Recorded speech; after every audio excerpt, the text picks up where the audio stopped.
अस्सलाम वालेकुम। आपको पता है कि 18वां सिपारा है, सूरह अल फुरक़ान पढ़ रहे थे, उसको अभी हम फिनिश करेंगे और सूरह शोरा जो है और वो हम शुरू करेंगे और अल फुरक़ान हमारी अभी मुकम्मल हो जाएगी। बिस्मिल्लाहिर्रहमानिर्रहीम।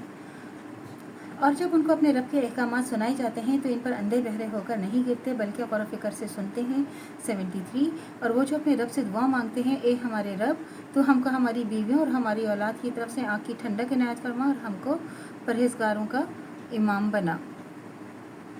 इन सिफ़ात के लोगों को उनके सब्र के बदले में ऊँचे ऊँचे महलात अता किए गए हैं और वहाँ उनका दुआ और सलाम के साथ इस्तक़बाल किया जाएगा। 75। और इसमें वो हमेशा रहेंगे और ठहरने रहने के लिए बहुत ही उम्दा जगह होगी। 76। आप फरमा दीजिए कि अगर तुम लोग मेरे रब को नहीं पुकारते तो मेरा रब तुम्हारे कोई परवाह नहीं करता। तुमने तकज़ीब की हो, इसकी सज़ाएँ तुम्हारे लिए लाजिम होगी। 77। ज़ाहिर है जो भी हम तमाम गुनाह करेंगे वो तो हमारे लिए सुने। ये जो इसमें ये है ना, रब्बना हबलाना मिन अज़वाजिना व ज़ुर्रिय्यातिना क़ुर्रता अय्युन वजअलना लिलमुत्तक़ीना इमामा, ये दुआ जो है ना 84 रब्बना हबलना से इमामा तक 74, इसको आप वैसे भी हर रोज़ आप पढ़ा करें क्योंकि ये अपनी घर के लिए, हर चीज़ के लिए इतनी बेहतरीन दुआ है कि आपको अंदाज़ा नहीं है। आप ज़रूर इस दुआ को उठते बैठते पढ़ा करें और अपनी फैमिली के लिए, अपने लिए, हर चीज़ के लिए आप दुआ मांगें।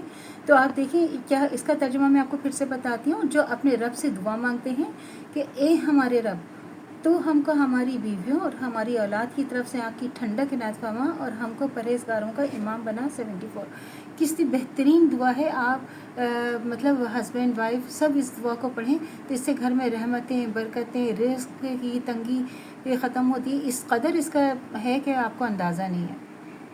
और लाजमी इसको अपना रोज़ का मामूल बना लें आप दुआ पढ़ने का। तो अल्लाह ताला हमें जो है सबको आप हिदायत दे और अल्लाह के से दुआ मांगने की भी अल्लाह ताला हमें तौफीक दे।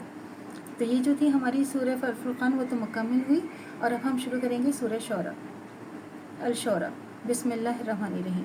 तासीन मीम 1, ये रोशन की किताब की आयत हैं। 2, ए रसूल शायद कि आप अपने आप को हलाक कर देंगे इस पर कि वो ईमान नहीं लाते। 3, अगर हम चाहें तो इन पर आसमान से एक निशानी उतार दें और फिर इनकी गर्दनें उसके सामने झुक जाएं। 4, उनके पास खुदा रहमान की तरफ से कोई नई नसीहत नहीं आती मगर इससे मुंह फेर लेते हैं। 5, सो ये तो झुटला ही चुके हैं, आप इनको इस चीज़ की हकीकत मालूम होगी जिसकी हंसी उड़ाते थे। 6, क्या इन्होंने ज़मीन की तरफ नहीं देखा, हमने इसमें कस्म कस्म की नफीस चीज़ें उगाई हैं। 7, बिलाशुबा इसमें कुदरत की एक बड़ी निशानी है मगर बहुत से ईमान नहीं लाएंगे। 8, बेशक तुम्हारा रब गालिब और बड़ा ही रहम करने वाला है। 9, जब तुम्हारे रब ने मूसा को आवाज़ दी तो तुम इस जालिम कौम के पास जाओ। 10, यानी फ़िरौन की कौम के पास, क्या ये डरते नहीं। 11, मूसा ने कहा कि ए मेरे रब, मैं खौफ खाता हूँ कि वो मुझे झूठा कहेंगे। 12, तो ये तो हमने सिर्फ 12 आयत पढ़ी है सूरह शोरा की। इंशाल्लाह इसको फिर कल से इसको शुरू करेंगे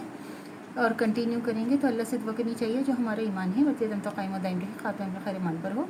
इजाज़त दीजिए, अल्लाह हाफ़िज़। मेरे चैनल को लाइक कीजिए, शेयर कीजिए, सब्सक्राइब कीजिए। शुक्रिया।